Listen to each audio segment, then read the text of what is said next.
policy makers. And future of Telugu Desam Party will be led shoulder to shoulder by our women. This is our resolve. This is our responsibility. This is our commitment.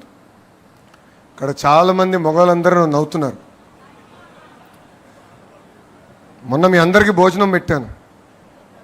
ఎందుకు పెట్టాను ఇప్పుడు అర్థం ఉంటుంది అందరికీ. మనం ఇక్కడి నుంచి gear మార్చాలి.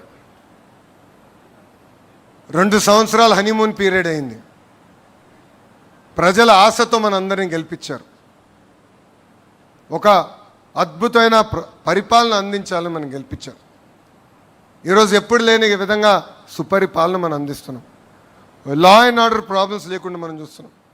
ప్రతిపక్ష పార్టీకి చెందిన నాయకులు ధర్నా చేయాలంటే శాంతియుతంగా మీరు ధర్నాలు చేయొచ్చని కూడా వాళ్ళందరికీ పర్మిషన్ ఇస్తున్నాం. ఎక్కడ వాళ్ళని అడ్డుకోలేదు. ఎక్కడ వాళ్ళ గేటుకి మనం తాళగట్టట్లేదు. సుపరిపాలన అనేది మన ప్రభుత్వం ట్రేడ్ మార్క్. మనం ప్రతి ఎన్నికల్లో సైన్యంగా పనిచేయాలి. చిన్న ఎన్నికలైనా పెద్ద ఎన్నికలైనా మనం ఒకటే గుర్తుపెట్టుకోవాలి, ఇది మా తెలుగుదేశం, నా తెలుగుదేశం, నా బాధ్యత అని ప్రతి కార్యకర్త ఒక నినాదంతో వెళ్ళాలి.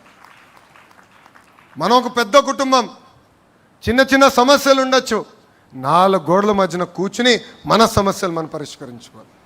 నేను ఇప్పుడే చెప్పా, నమ్ముకున్న సిద్ధాంతం కోసం నేను కూడా పార్టీలో పోరాడా, ఇప్పుడు పోరాడుతూనే ఉన్నా.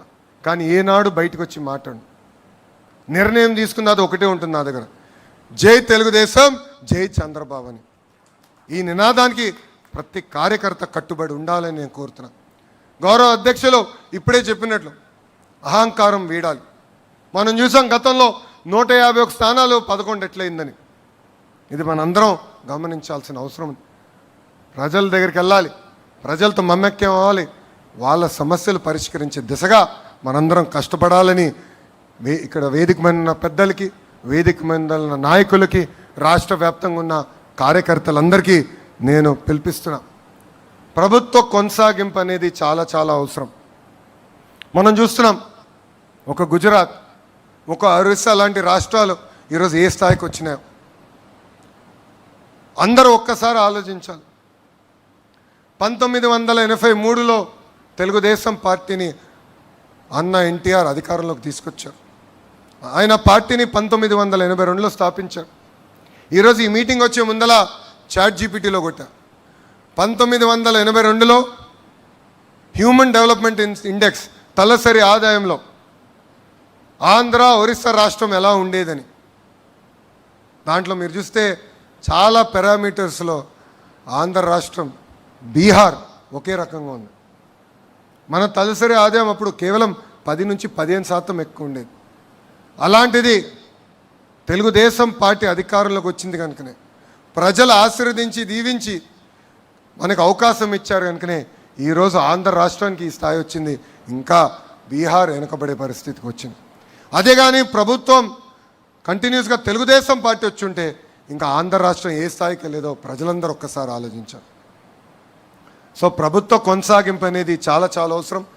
కార్యకర్త దగ్గర నుంచి వేదిక మీద పాలిట్ బ్యూరో సభ్యుల వరకు అందరం కష్టపడాలి. ఈరోజు ఆంధ్ర రాష్ట్రంలో డబుల్ ఇంజిన్ బుల్లెట్ ట్రైన్ సర్కారు పనిచేస్తుంది. ఇతర రాష్ట్రాల్లో నమో అంటే నరేంద్ర మోడీ గారు, కానీ ఆంధ్ర రాష్ట్రంలో నమో అంటే నాయుడు గారు, మోడీ గారు జోడీ. మనందరం చూసే ఎన్నికల ముందల మన అధ్యక్షులు చంద్రబాబు నాయుడు గారిని జైల్లో పెడితే నాకు ఒక అన్నగా నిలబడిన వ్యక్తి మన పవన్ అన్న. నాకు ఇప్పుడు కూడా బాగా గుర్తు,